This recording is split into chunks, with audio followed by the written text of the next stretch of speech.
Hallo vom Campus. Heute gehen wir auf Reise, zumindest gedanklich, denn Luna ist aus Stockholm wieder zurück in Lüneburg und was sie in Schweden so alles erlebt hat, das erzählt sie uns jetzt.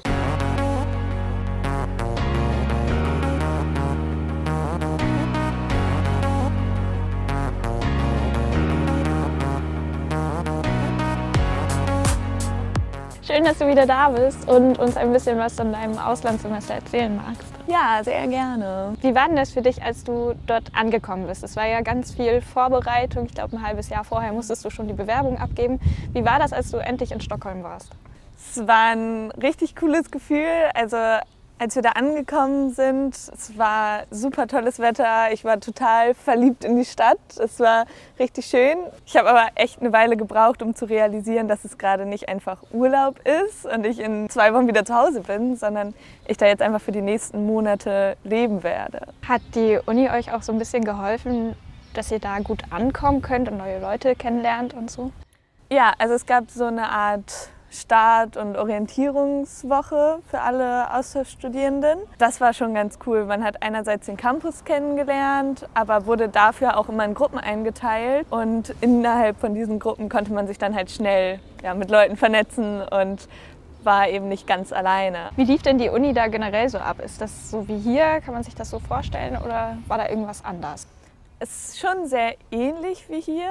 Die Kurse, die ich hatte, waren eher wie Seminare und eher in kleineren Gruppen, dass man viel selbst sich mit eingebracht hat, was auch ziemlich cool war, weil wir ein reiner Austauschstudierendenkurs waren und jeder seine eigenen Erfahrungen mit reingebracht hat und das war schon ziemlich cool. Konntest du dir die Kurse auch hier anrechnen? Hat das alles gut geklappt? Bisher ist nur einer der Kurse, die ich anrechnen lassen wollte, wirklich bei KISS eingetragen, aber die anderen kommen noch, also das sollte alles gut funktionieren. Und dann warst du natürlich auch im Ausland, dann will man natürlich reisen. Du warst trotzdem auch zum Studieren da, du meintest selber, du musst erst mal realisieren, dass du nicht nur zum Urlaub da bist. Ja. Wie hat man denn das geschafft, da so eine Reise-Freizeit-Studium-Balance zu kriegen? Das hat tatsächlich ganz gut funktioniert, weil es eben von den Uni-Veranstaltungen relativ wenig Präsenzzeit war und eher was man zu Hause machen kann, muss, unterschiedlich. Dadurch konnte ich es mir ganz gut selbst einteilen, dass ich vielleicht mal unter der Woche ein paar Tage viel mache, aber dann an den Wochenenden auch Zeit habe, mir Stockholm anzugucken, es zu genießen, da zu sein und auch in Schweden einfach rumzureisen. Da findet man eigentlich immer ganz schnell Gruppen und andere Menschen, die ähnliche Pläne und Ziele noch haben. Jetzt habe ich in ganz Europa Kontakte und Leute, die ich kenne. Das hat natürlich auch seine Vorteile. Für die nächsten Reisen. Genau. Gab es denn ein Reise-Highlight, was du hattest? Ich glaube, das, was so die spannendste Erfahrung für mich war, als wir in Lappland waren, also ganz im Norden von Schweden. Es war super verschneit alles, viele hohe Berge und es war einfach richtig schön, richtig ruhig und dann noch die Erfahrung zu machen, wie es ist, wenn die Sonne nicht richtig aufgeht und es nur ein paar Stunden am Tag so dämmert. Wir sind dort mit Huskies Schlitten gefahren und waren Schneeschuhwandern und das war schon sehr besonders. Meinst du denn, dass das dir auch was fürs Studium gebracht hat, der Auslandsaufenthalt, oder war das eher so just for fun? Es war viel for fun, aber ich glaube, es ist allgemein sehr schön, wenn man mit ganz vielen, sehr verschiedenen Leuten in Kontakt ist.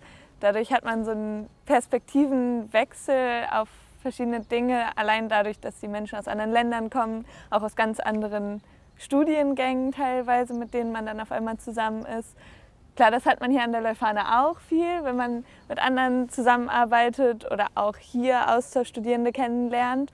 Aber das war da auf jeden Fall natürlich noch mal stärker. Würdest du irgendwas anders machen, wenn du es jetzt nochmal machen würdest? Ich glaube, das meiste würde ich genau so wieder machen, weil ich einfach sehr zufrieden bin mit meiner Wahl, auch mit der Uni und mit dem Land war. Das Einzige wäre vielleicht, dass ich ein bisschen mehr tatsächlich Kontakte zu Schweden suchen würde, was jetzt aber auch überhaupt gar nicht schlimm war. Aber das wäre so das Einzige, was mir gerade einfällt. Wem würdest du denn so einen Auslandsaufenthalt empfehlen?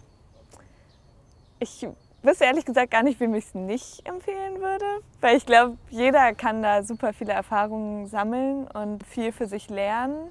Und im Endeffekt ist es ja auch gar nicht so lang. Also viel falsch machen kann man eigentlich nicht. Ich denke, jeder, der irgendwie die Zeit dazu hat, das einzuplanen, sollte sich da auf jeden Fall Gedanken drüber machen. Also alle einmal ins Auslandssemester. Genau. Sehr cool. Wenn ihr auch Lust habt, ein Auslandssemester zu absolvieren, dann schaut doch einfach mal bei eurer Wunschuni oder bei eurer Uni, welche Möglichkeiten es da gibt und wie eure Uni euch da unterstützen kann. Infos für Leuphana-Studierende bekommt ihr beim International Office. Or if you want to spend your semester abroad at Leuphana University, you are also very welcome to visit our International Office. Also vielleicht ja, bis bald hier auf dem Leuphana Campus. Tschüss! Tschüss!